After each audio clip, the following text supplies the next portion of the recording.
Hello guides, কেমন আছেন সবাই? আসসালামু আলাইকুম। আপনারা আশা করি সবাই ভালো আছেন, আমিও ভালো আছি আলহামদুলিল্লাহ।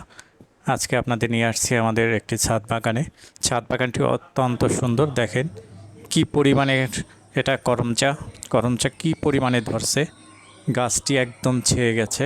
গাছটা কিন্তু অতটা বড় না, একটা টবের উপরেই লাগানো। টবটাও একটু বড়। দেখেন কি পরিমাণের ফল ধরছে।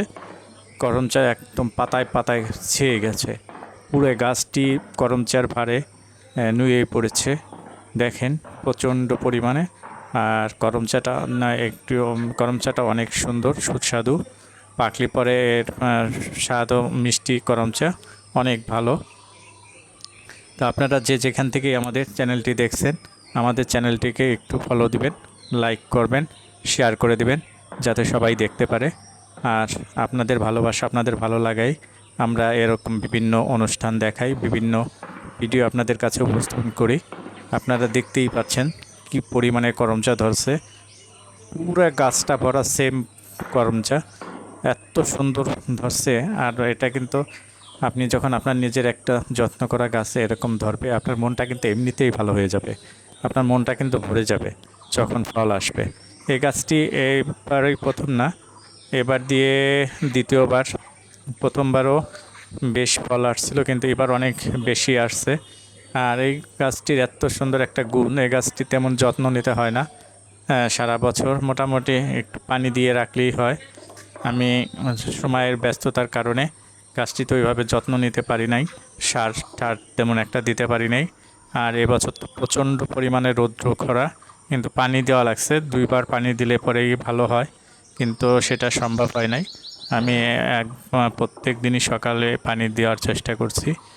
দেখেন গাছটার অবস্থা, পুরো গাছটা একদম ভরে গেছে। আসলে করমচাটা এখনও কিন্তু ছোট। যখন এর পাকবে তখন কিন্তু একদম খয়েরি কালার হয়ে যাবে, লাল খয়েরি কালার হয়ে যাবে। তখন তো গাছটা মনে করেন যে একদম লালে লাল হয়ে যাবে। তখন ওই সময় আপনাদের একটা ভিডিও দিব। আর আপনারা ফরিদপুরে আছেন, আমরা এই ভিডিওটা করতেছি ফরিদপুর থেকে। ফরিদপুরে শহরেই একটি ছাদে, আমাদের ছাদে। যাই হোক, আপনারা যখন ছাদে এই গাছের গাছ করবেন, দেখবেন আপনাদের কিন্তু মনটা ভালো হয়ে যাবে। এইগুলো যখন বিষণ্ণ থাকতে থাকে মনে, অন্য রকমের অনেক, আমরা তো এখন যান্ত্রিক জীবনে চলাফেরা করি, যান্ত্রিক জীবনে বাঁচি। যাই হোক, আপনারা যদি ছাদে এরকম একটা গাছ করতে পারেন, তাহলে আপনাদের মনটা কিন্তু ভালো থাকবে। আপনারা ছাদে গাছ লাগাবেন, সুন্দর সুন্দর গাছ লাগাবেন। এরকম গাছ নার্সারিতে পেয়ে যাবেন। আর যারাই আমাদের চ্যানেলটি দেখছেন, দেশ বিদেশে যেখান থেকেই দেখেন, আপনারা আমাদের চ্যানেলটিকে ফলো করবেন, লাইক দিবেন, শেয়ার করবেন। ভালো থাকবেন ইনশাআল্লাহ। খুদা হাফেজ, আসসালামু আলাইকুম। চ্যানেলটিকে একটু ফলো দিবেন ভাই। আপনারা আমাদের সাথেই থাকবেন, বিভিন্ন সময় বিভিন্ন পরামর্শ দিবেন। আপনাদের ভালোবাসাই আমাদের চ্যানেলটি গ্রোথ হবে, এগিয়ে যাবে। থ্যাংক ইউ এভরিবডি, ভালো থাকবেন ইনশাআল্লাহ। দেখেন প্রত্যেকটা পাতায় পাতায় কিন্তু করমচা রয়েছে। এত পরিমাণে করমচা আসছে যে চিন্তা করা যায় না। গাছটি দেখেই কিন্তু মনটা ভালো হয়ে যায়। থ্যাংক ইউ এভরিবডি, ভালো থাকবেন।